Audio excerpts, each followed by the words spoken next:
How's it going, shoppers? Super duper guy back at it. In this video we're just going to be going over the March 1st update, and this is going to be introducing the basically the aliens of Xena landing on Earth. It's going to be similar to Meat Week, to where it's going to be on the hour. Unsure what rewards it gets so far, but there's also a bunch of bug fixes and other changes, so let's get to it. So the first one is going to be the seasonal change. As I said, every hour it's going to happen, and basically the thing just explains what it's going to do. It's going to destroy all three of the brainwave siphons. Each one has a force field controlled by commander, so you're just going to have to kill each commander and to destroy the force field essentially, and then you get the reward. Easy easy. And apparently you have a chance to get alien disintegrator, electro enforcer, and other like camp objects and even weapons. Next one is going to be the new scoreboard coming out. I'm sure you guys want to take this a look at yourself. I will be posting the link to the forum in the description for you guys if you want to read it more thoroughly. Fallout Worlds, they're adding a bunch of different things you could edit, carry a weight, perfect, fats, relax building. This will make it like a lot more enjoyable for, I guess, PvPers, but I'm not sure how useful, custom worlds are for PvP servers, but the option's like there. Other options, new buildable pirate radio. You can make your backpacks invisible to make your cosmetics even better. Vulnerable enemies to help you identify creatures that are invulnerable. We added a new shield icon next to them. That's pretty useful, but I don't really remember like what enemies don't take damage other than like NPCs, but okay.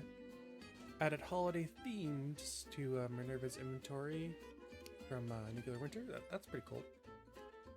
This is going to be a big one for all those people that have like over camp budgets using exploits to make their fancy camps. Yeah, they're really punishing you. Upon login, you're going to be basically met with a hefty penalty until you sort out the budget. First off, like you can't fast travel until your camp is reduced. Second, you can't like place, rearrange, or store things. You're just gonna have to scrap things.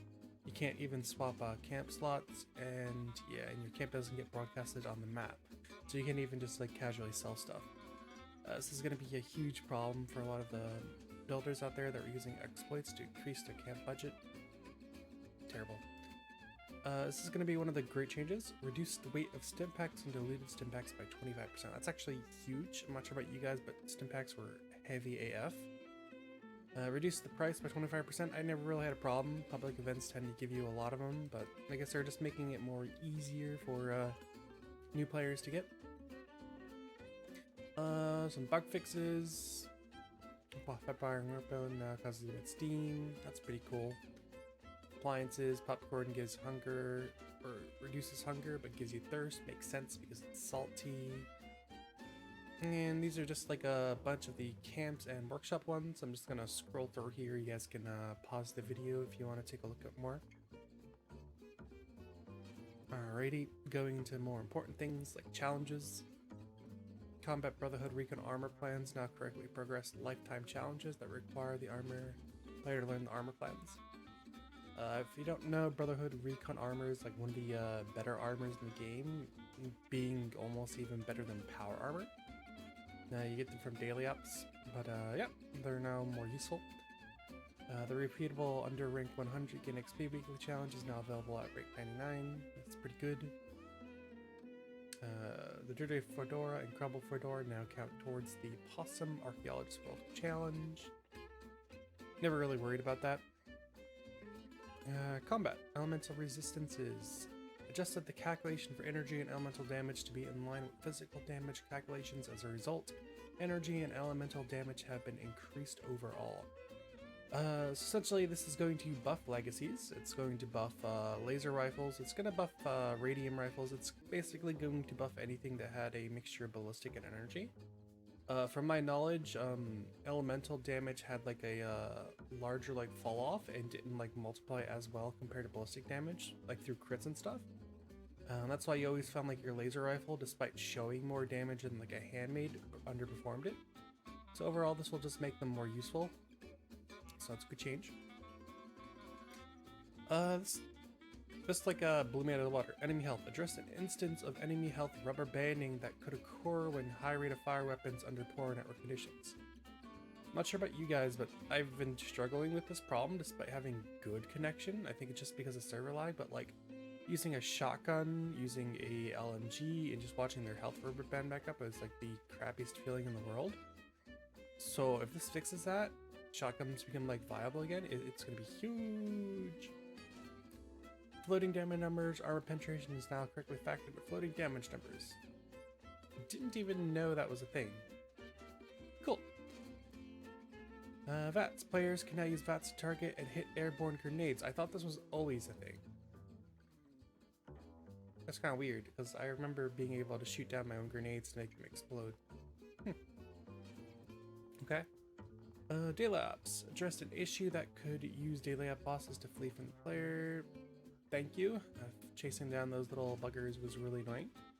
Fusion cores for ultralight Gatling lasers now appeal in consistent ammo. So this is pretty good. So at the very end, you can kill the final boss with a Gatling laser, and you'll get some fusion cores as a reward. That's pretty pog. Enemies. Corpses opening the quick loot menu by hovering over cross members no longer causes enemy limbs or clothing to reappear. I guess that's more of a texture thing. Corrected the issue that allowed human enemies to attempt to enter pre-placed power armor. Huh.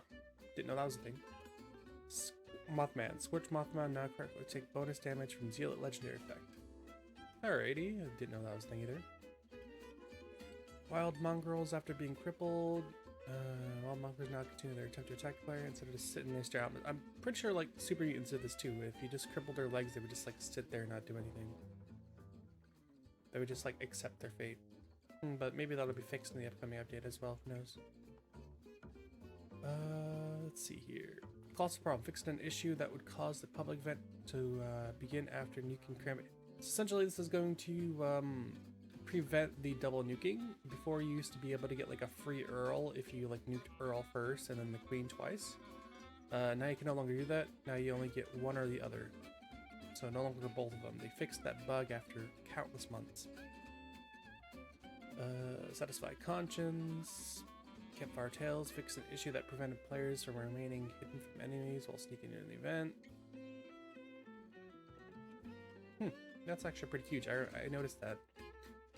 No longer plays placeholder voiceovers during one of the boss fight. 2 cares. Players now re-earn the correct rewards. Okay, that's pretty good. Ultrasight ore now spawns naturally during the event. Pretty cool. Kill the Night Stalker barehanded to reflect the player can use explosives and thrown weapon. Did not know that, but I don't think anyone really did the optional. People just want the 3-star legendary. Fixed an issue that would cause T-Time to continue running in the background, which prevent the next... I remember this. This was a thing. If you guys didn't know that the tea that you get from here gives like stacks with the pre-war alcohol buffs. And yeah, basically you can get like 12 perception from drinking this tea. It's actually kind of huge. Alright, Fallout Worlds. I guess there's just more Fallout World stuff. I'm not really going to go over it since I don't think it's that important. So feel free to pause the video or go to the link.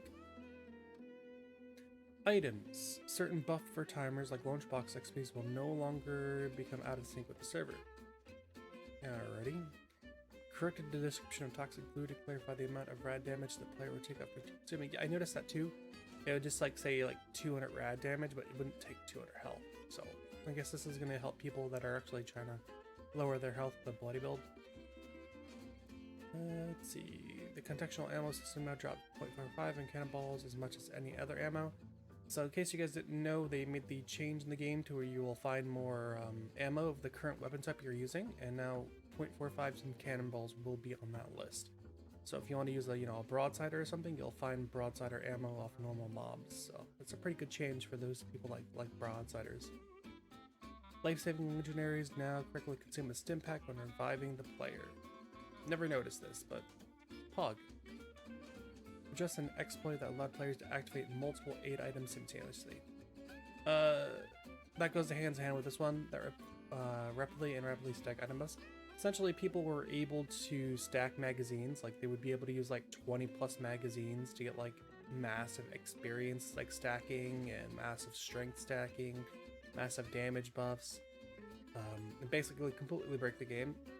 That has been fixed. That's pretty pog. Addressed an exploit that allowed players to significantly increase a weapon's magazine size. This was the mag glitch that people used by, I'm pretty sure how it worked is you would just, as you shot the last shot in your gun, you would switch to a higher magazine one, or something similar like that. But yeah, people use this with dragons. They completely broke the game in that regard. That's why like dragons were very popular. People are buying unbreakable dragons. So that's a good fix. Covert Scout Mask no longer prevents chameleon mutation from triggering. Had no idea that was a thing.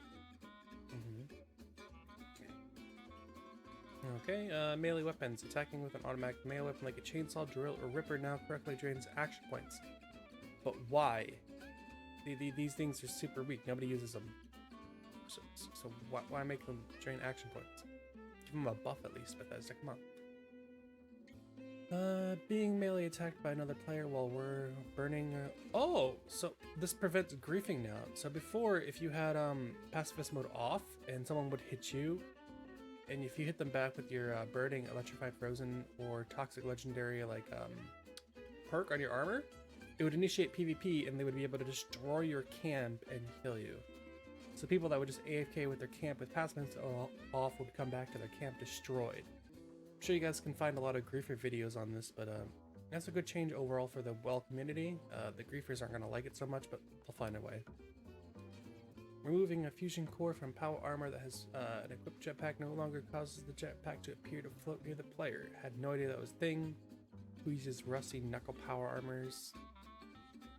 Optimized bracer mods, action blades, cost reduction are now stacks with once again, it's just one of those things that like no one really uses, but thanks. Fixed an issue that prevented Slocum's Joe power armor paint from being applied to power armor pieces. I had no idea this was a thing, but I think I remember getting the paint and I couldn't use it. Ranged weapons. The alien blaster now quickly deals damage to the enemy's limbs that it hits instead of damaging limbs at random. Huh. I had no idea.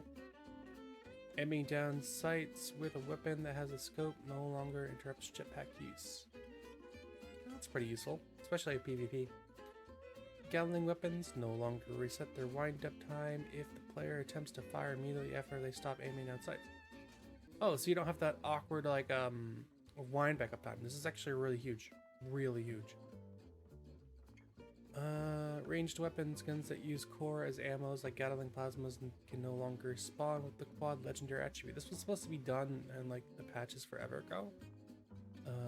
But yeah, it does make sense because you can't really go over 999 anyway, so good change, I guess. It lowers the diluted pool. I can now drop alien blaster rounds from all contextual ammo sources. And so this is going on to where if you're using it, you can find it off the mobs and stuff like that, and other loot. Plague Walker mutation now correctly deals damage to enemies within its area of effect. I had no idea this was broken. I thought the damage was just very weak. But hey, now people can get that poison build that's probably still very weak. Daphne and Mall camp items can no longer be partially damaged. Okay, stability, love to see it. Perk cards. Looting prominent chicken no longer causes a fanfare. Automatic fire weapons, criticals. Oh, automatic fire and critical hits now work properly in VATS when the commando perk is equipped. I had no idea this was broken, so this could be like a huge buff. I'll have to test that. Daytime perk cards. Perk cards that activate between 6 AM now work when the player is in an instance location. Oh, okay. So like solar powered and stuff like that. Friendly fire. Does not affect grenades. Hellstar missile launcher is not totally affected. Oh, that's huge, Hellstar missile launcher, but I guess it's very high cost for like a missile to step back kill someone. Pain Train. Fixed an issue that prevented Pain Train's effects from triggering correctly if the player had a weapon drawn in a relaxed state. I remember that. For those that don't use it, Pain Train's actually a really strong perk. I would highly recommend it if you're in power armor. And this just makes it even better, because I remember this where I would run into an enemy and they wouldn't get affected because my weapon would be like holstered in a relaxed state. So this is actually huge, because you can literally just like keep running into enemies. Diseases now have a fixed duration and are no longer affected by the regions that this is huge. This is actually huge because diseases were just such an annoyance before. You would just get it from like firing somebody from like 1,000 miles away. And this just makes the duration even less. I know before, like, I had a really hard time trying to keep my diseases down, and then I just ended up giving up and just, you know, took whatever the game gave me. And going to the last ones, user interfaces, fix an issue that caused the game's controls to become unresponsive for dying. I remember this was annoying, you had to reset your game. Good fix, good fix. Crafting item unlock notifications appear after learning 1 mil. Okay, didn't really notice that. Fixed an issue that could prevent players from scrolling down the Pip-Boy's collection. The social menu now. Camden Park, the Mr. Fuzzy terminal now correctly dispenses rewards after turning in Mr. Ta. Reduce the Super Comic Book Collection option. Man, I haven't done the Mr. Fuzzy stuff in a while, but let me know if you guys know this is any good. And last one, addressed an exploit that enabled players to repeatedly disarm pre-placed traps.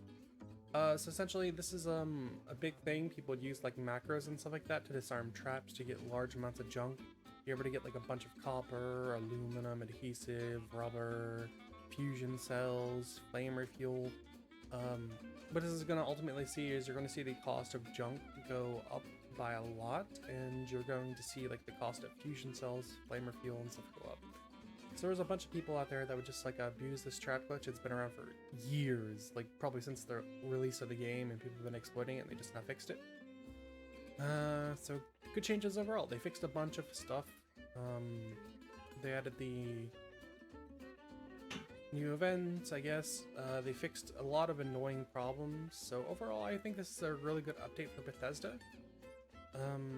In my opinion, I think the updates are coming out a bit too slow. I get it, they're trying to be safe to not release a buggy mess, but yep, we'll see how this update goes. This was super duper, and I hope this thing helped you guys. And yep, have a super duper day, everyone. Bye.